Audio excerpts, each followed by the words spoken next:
We've got the feeling for Orji Okwe and what's trending. We've got Shanita Tigare. Great to have you. Shanita? Yay. It's good to be here.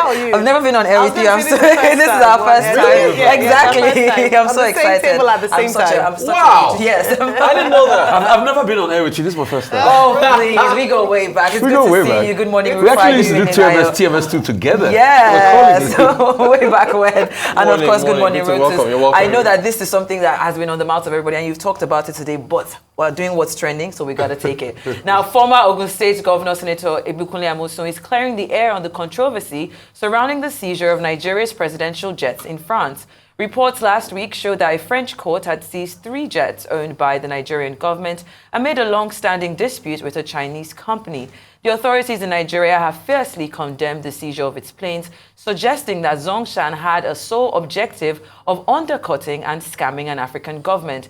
However, Amosun, who was the governor when the deal was struck between the state government and the Chinese firm, in a statement described the firm as an imposter. His statement reads in part, "There are claims and counterclaims as to who between the two was the lawful representative of the original joint venturer, Guangdong Province, China, and consequently who had the right to manage the zone. Unknown to Ogun State government at the time, Zhongfu International Investment FXC merely sought to demarket China Africa Investment FXC and to covet the state-owned assets of the Guangdong province in China, together with the zone ownership and management rights of their business rival. It's also not true that our administration sent police or any security agent to harass, intimidate, or beat anyone. If there was any such situation, it must have been from among the disputing rivals in the bid to outdo one another. Stemming from the above, this matter of the Zhongfu International Investment FXC should be treated the way Nigeria treated the P&ID case. There is no basis for negotiation." Now, I'm going to just take a quick tweet from a Nefertiti. She says, "Ogun State versus the Chinese is deeper than we thought. Seizing those presidential jets was unavoidable. Nigeria is notorious for violating agreements. It is why Oyibo investors have refused to pour FDIs into Nigeria." Listen to Pat Utomi narrate his own harrowing experience. Now, this tweet from Pat Utomi making the rounds. I'm going to just take a paragraph. It was a very long one. He says, in the same breath, the economist Pat Utomi alleged that the former governor of Ogun State violated a contract that he entered into with his government. In his tweet on his X handle on Sunday, Utomi claimed that the Chinese company he also faced a similar fate. Now, part of that tweet reads in part, it says, "It was Governor Amosun's violation of contract terms signed by his predecessor that brought the shame of seizure of jets from the presidential fleet. I hope he's happy at his achievement, and the whole matter is karma at work. The Chinese were not the only victims. One prominent Ogun indigene allegedly committed suicide with similar Amosun action. I too was a victim." Now, I know you've touched on it. You were just in an interview with the former Justice Minister and Attorney General of the Federation, and he shed a bit more light on it. But what do you make of these comments coming from economist Pat Utomi?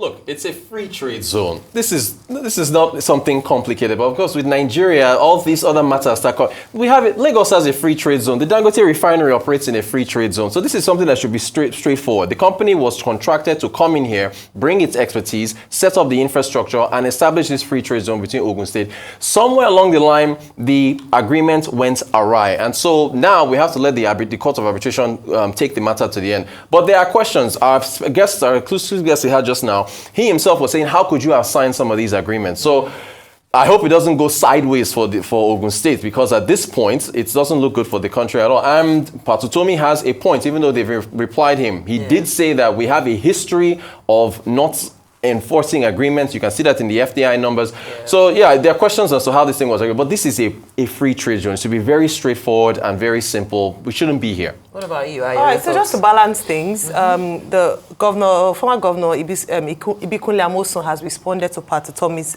claims. He said that, so what Pat Utomi had said was that they had obtained land under the, what's that board now? Odua Investment in Lagos.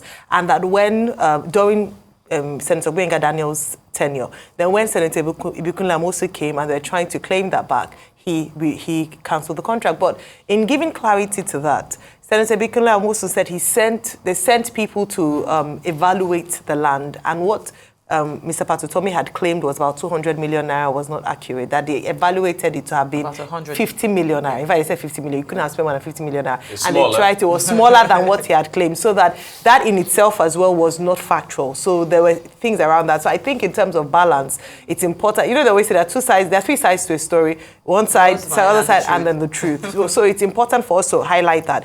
It's easy because of a deficit of trust to demonize administrations and say that, oh, governments are irresponsible, or perhaps just cancel contracts without going through due process. But it's also important to investigate the merit of the case and see what actually transpired. If indeed the land was overvalued by Mr. Patutomi, then the governor was well within his right to try and negotiate and do that. Definitely. But it doesn't take away that bigger issue around how we sometimes chase away investors by the way that we don't honor, contracts in some cases, and sometimes respect the rule of law. So sometimes that's a case definitely. Definitely. I mean, I would have loved to come to you for because of time. If you can just comment very quickly so we go to the next story. Senator, I'm sorry, I will not be quick.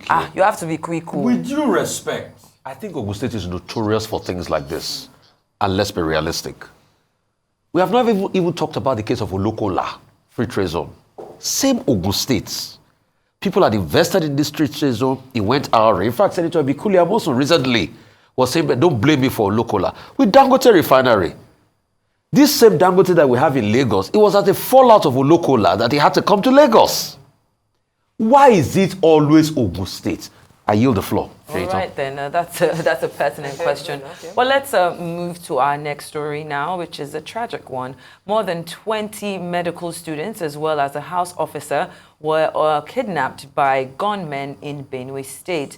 It was gathered that the students from the University of Maiduguri and University of Jos respectively, were traveling to the Federation of Catholic Medical and Dental Students Annual Convention in Enugu when they were attacked by gunmen around 5:30 p.m. in Otukpo in Benue State. The students were said to be traveling in a convoy of 2 buses and were coming from the northern part of the country before the incident occurred. Benue State Police Command spokesperson SP Catherine Anene confirmed the abduction. Now let's take a few tweets. This one from Visayo Shoyombo says, some of the abducted medical students of the universities of Jos and Maiduguri have shared their live locations and external contact.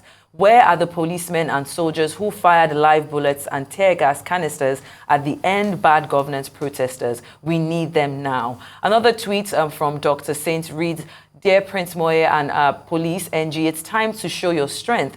Nigerians have been kidnapped again. Kindly kit up your men and go to the Benue State bush and do your show of force and rescue these kidnapped victims. Use the same energy you used to track innocent protesters and sponsors to track these bandits. DSSNG, it's time to show your strength. And then finally, this is a tweet put out just this morning by a spokesperson is saying the police has made a press statement on the matter. I don't think we should be discussing or updating the public on our efforts and strategies placed online. That's not necessary, and the aim is to rescue them unhurt. Of course, the Benue State governor has come out to condemn these kidnappings, and even the IGP of police, Kayode Egbetokun, as well, has come out to say that they're going to do everything within their power to bring the students home. But it's been a couple of days now. It happened on Thursday evening.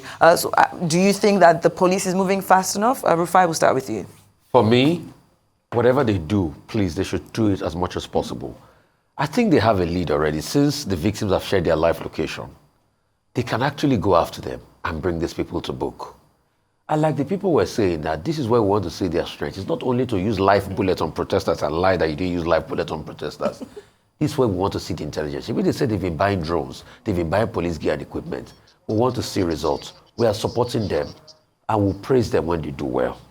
All right, let me just say very quickly, that road, Otukpo, I think it's Otukpo location, has been said to be notorious for kidnappings, including high-profile kidnappings. Some local government chairmen, priests, and the likes have been kidnapped there. So it begs the question, what do we do with intelligence like this? Or what do we do with information when a particular portion of a road has been identified as very notorious for kidnapping cases? We didn't need for these 20 medical students to be kidnapped, another incident for the police or the security agents to rise up. What we're looking looking forward to for a stronger security institution in Nigeria, or agency in Nigeria, is prevention. Yeah. Rather than then coming to quite since Thursday, they've been in captivity. Because even if they are rescued, the harm has already been done, it's been right? done. They're So I already just want to traumatized. point out that we know these hotspots. We should be able to do something to prevent, occurrence again.